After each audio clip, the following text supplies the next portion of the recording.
Alright, so let's talk about something kind of wild. Why China just stopped playing it low-key and decided to, go full-on flex mode in late 2024. I mean, while China used to be all about staying quiet, keeping things under wraps, real mysterious vibes. But now, nope. They're out here putting everything on display like, hey, look at all this cool stuff we got. And I'm talking about some serious firepower, like 12,000-kilometer range intercontinental ballistic missiles, 6th-gen fighter jets, an aircraft carrier-class amphibious assault ship with electromagnetic catapults, and oh yeah, some next-level drones that work in wolfpack formations. I mean, gee, any one of these would be a massive flex for any country, but China just decided to drop them all at once. Yeah, just like that. Kinda makes you wonder, right? So what's the deal? Well, to get this, you gotta understand China's, seriously long-term three-step strategy. Yeah, it's like a game plan so well thought out, it's almost scary. And they're actually in the final phase of this plan.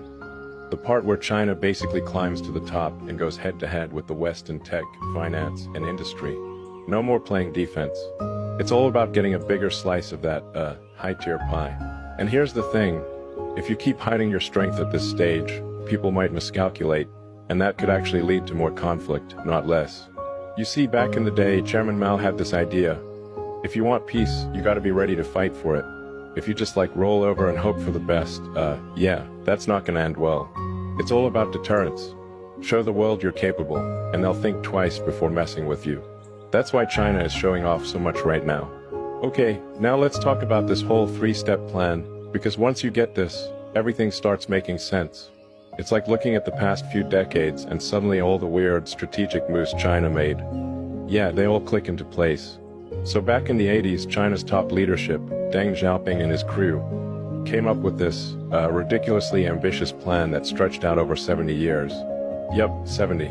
That's not just long-term thinking, that's ultra-long-term. Step 1. Spend 10 years solving basic survival issues, making sure people aren't starving. Step 2. Another 10 years to become, kinda comfortable, reach a basic level of prosperity. Step 3. Use the next 50 years to climb up to the level of a mid-tier developed country. And here's the crazy part. China pretty much nailed every single step, right on schedule. I mean, wow. Just think about how nuts this is.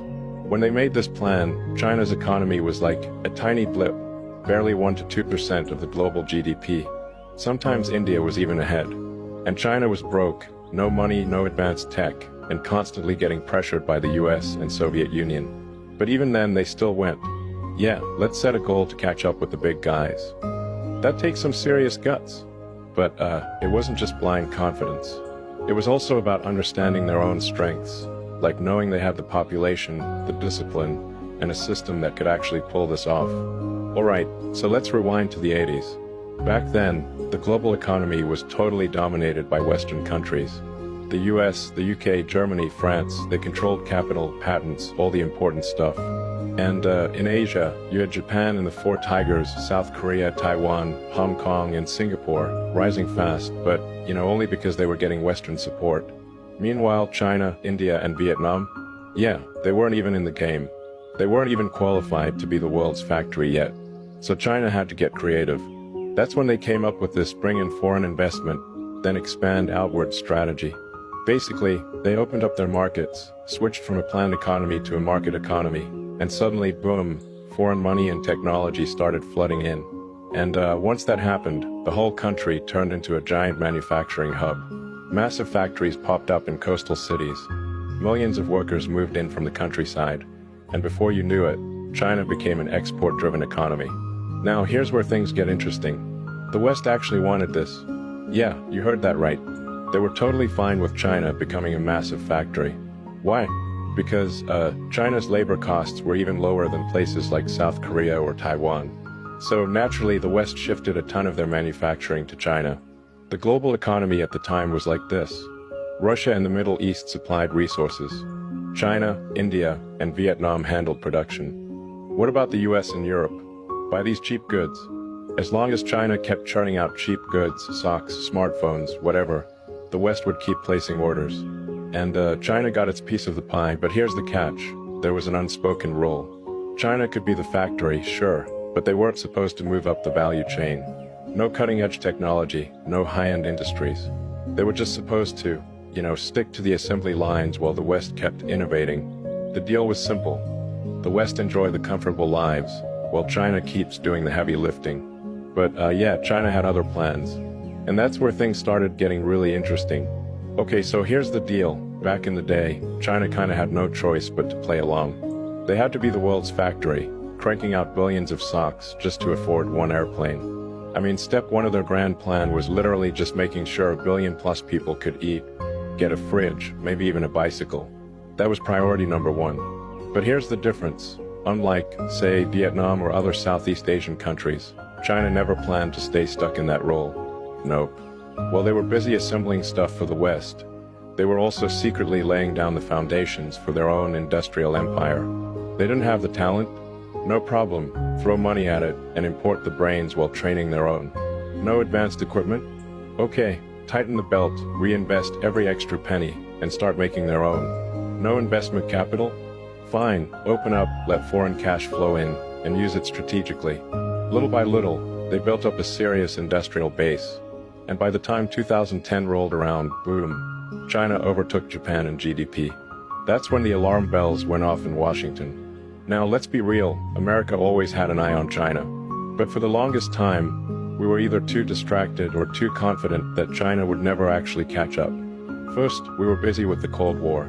Then came the Middle East, 9/11, Afghanistan, Iraq. Yeah, a whole mess of things. Meanwhile, China was playing it super low-key. No sudden moves, no unnecessary drama, just pure focus. But once we hit that, oh crap, China's the world's second largest economy moment, the US went full containment mode.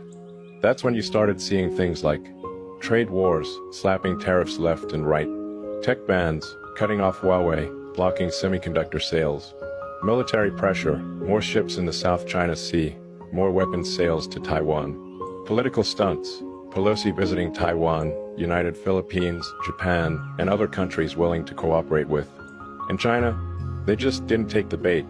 They could have reacted aggressively, but they didn't. Because that's exactly what the US wanted, to drag China into a costly conflict that would drain its economy. If China had lashed out, boom, global sanctions, investment freezes, economic warfare. It would have been game over before they even reached their final goal. So they waited, kept building, kept upgrading, and now they're in the final stage. Now they're going full flex mode. Why? Because this time, hiding would actually be dangerous. Think about it. China wants to break the US-dominated financial system, push de-dollarization, sell high-end military tech to allies, and take the lead in global trade. To do all that, people need to believe China is strong. Countries need to feel safe aligning with China. Investors need to feel confident betting on China. So yeah, it's muscle flexing time. Show the world that the US can't just steamroll China. Show that the US military wouldn't win an open conflict. Show allies that they're betting on the right horse. That's why they're rolling out the 6th Gen fighter jets. That's why they're unveiling 12,000 kilometers ICBMs. That's why they're building aircraft carrier strike groups. It's all about perception. If people know China is strong, the world starts to shift. The Middle East starts buying Chinese weapons. Europe starts thinking twice about following Washington. Russia feels more secure. Japan, India, the Philippines, they all start second-guessing how hard they want to push Beijing. And most importantly, the US has to think really hard before trying anything reckless. Because at the end of the day, China's message is crystal clear. We're not looking for a fight, but if you force one, you're not going to like the outcome. And honestly, after decades of keeping quiet, maybe they've earned the right to say it.